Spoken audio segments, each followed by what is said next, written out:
Hello students, இன்றைக்கி நம்மளோட கிளாஸில் 10th மேக்ஸில் இருக்கக்கூடிய 8வது சாப்டரான புள்ளியலும் நிகழ்த்தகவும் அப்படிங்கிற சாப்டர் இருக்கக்கூடிய ரொம்ப முக்கியமான ஒரு 5 மார்க்ஸ் தான் சொல்ல போகிறேன்.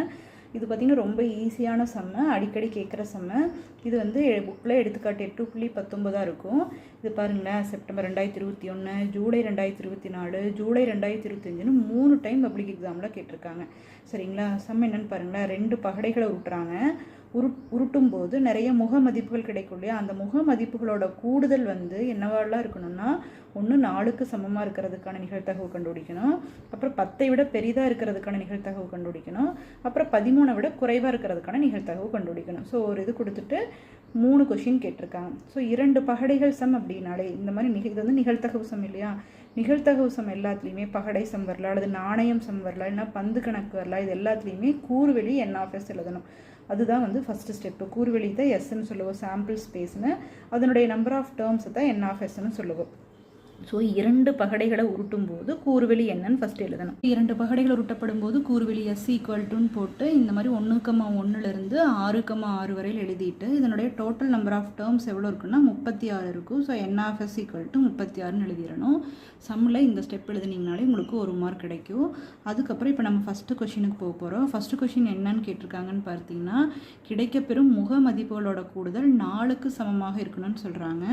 ஸோ நம்ம எப்படி எழுதிக்கணும்னா, சென்டென்ஸு முக மதிப்புகளின் கூடுதல் 4க்கு சமமாக இருக்கும் நிகழ்ச்சி A என்கன்னு எழுதிக்கணும். அதுக்கப்புறம் A = போட்டு முக மதிப்புகளோட கூடுதல் 4க்கு சமமாக எந்தெந்த மாதிரியான ஈவெண்ட்லாம் வருதுன்னு நம்ம பார்க்கணும். பாருங்கள், 1,3 கூட்டினா 4 வருது இல்லையா? ஸோ 1,3 எழுதிக்கலாம். அதுக்கப்புறம் 2,2 கூட்டினா 4 வருது இல்லையா? அதை எழுதிக்கலாம். 3,1 கூட்டினா 4 வர்றதுனால இந்த 3 டேர்மே எழுதிக்கலாம். வேறு எந்த டேர்முமே வராது. ஏ எழுதுனதுக்கப்புறம் இது இருக்கக்கூடிய நம்பர் ஆஃப் டேர்ம்ஸ் எவ்வளோன்னு எண்ணி பார்க்கணும். அதை வந்து என்னென்னு எழுதணும்னா N(A)ன்னு எழுதணும். So N(A) = எத்தனைனா 3. N(A) கண்டுபிடிச்சோன்னா அதுக்குரிய நிகழ்த்தகவு P(A) கண்டுபிடிக்கணும்.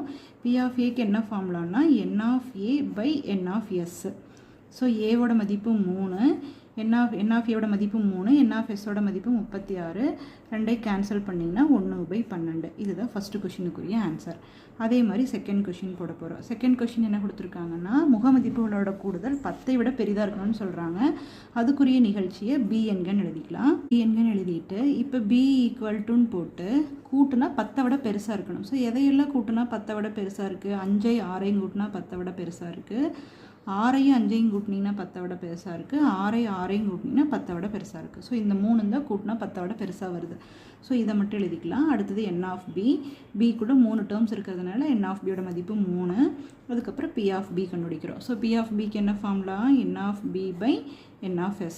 பிரதியிட்டிங்கன்னா 3/36, கேன்சல் பண்ணிங்கன்னா 1/12. ஸோ இதோட ஆன்சர் முடிஞ்சது. அடுத்தது மூணாவது கொஷின் என்ன கேட்டிருக்கிறாங்க? அதே முகமதிப்புகளோட கூடுதல் வந்து 13ஐ விட குறைவாக இருக்கணும்னு சொல்கிறாங்க. அந்த நிகழ்ச்சியை நம்ம சீன் எடுத்துக்கலாம். முகமதிப்புகளின் கூடுதல் 13ஐ விட குறைவாக இருக்கும் நிகழ்ச்சி C என்கன்னு எழுதிட்டு இப்போ Cக்குள்ளே என்னென்ன உறுப்புகள் வரும்னு பார்க்கணும் இல்லையா? இப்போ நம்ம கூறுவெளியில் செக் பண்ணி பாருங்களேன். 1ஐயும் கூட்டினா 2, 13ஐ விட சிறுசு. 1ஐயும் கூட்டினா 3, அதுவும் 13ஐ விட சிறுசு. 4ஐயும் கூட்டினா 8, அதுவும் 13ஐ விட சிறுசு. இப்போ அந்த மாதிரி இது இருக்கடி எந்த நம்பர் வேணாலும் கூட்டி பாருங்கள். லாஸ்ட் நம்பர் என்ன? 6,6. 6ஐயும் கூட்டினாலும் 12, அதுவும் 13ஐ விட சிறுசு. ஸோ இந்த 36 நம்பருமே கூட்டினா 13ஐ விட சிறுசாக தான் இருக்குது. ஸோ எல்லா நம்பரையும் எழுதணும். ஆனால் எல்லா நம்பரையும் இன்னொரு டைம் எழுதுறதுக்கு பதிலாக C வந்து எதுக்கு சமம்னா Sக்கு சமம். Sன்னு எழுதினாலே இந்த 36 உறுப்புகளை எழுதின மாதிரி தானே. ஸோ இங்கே சிம்பிளாக என்னென்னு எழுத போகிறோம் அப்படின்னா, C = என்னென்னு எழுதிக்கலாம்? Sன்னு எழுதிக்கலாம். ஸோ N(C)னா எவ்வளோ வரும்? N(S). N(C) = N(S) தான் N(C)க்கும் சமம். ஸோ 36க்கு சமம். இப்போ நம்ம கண்டுபிடிக்க வேண்டியது P(C). ஸோ P(C)க்கு என்ன ஃபார்முலா? N(C/N(S). அப்போ 36/36 கேன்சல் பண்ணிங்கன்னா 1. ஸோ இது ஒரு உறுதியான நிகழ்ச்சியோட நிகழ்த்தகவு தான் 1ன்னு எப்பவுமே ஆன்சர் வரும்.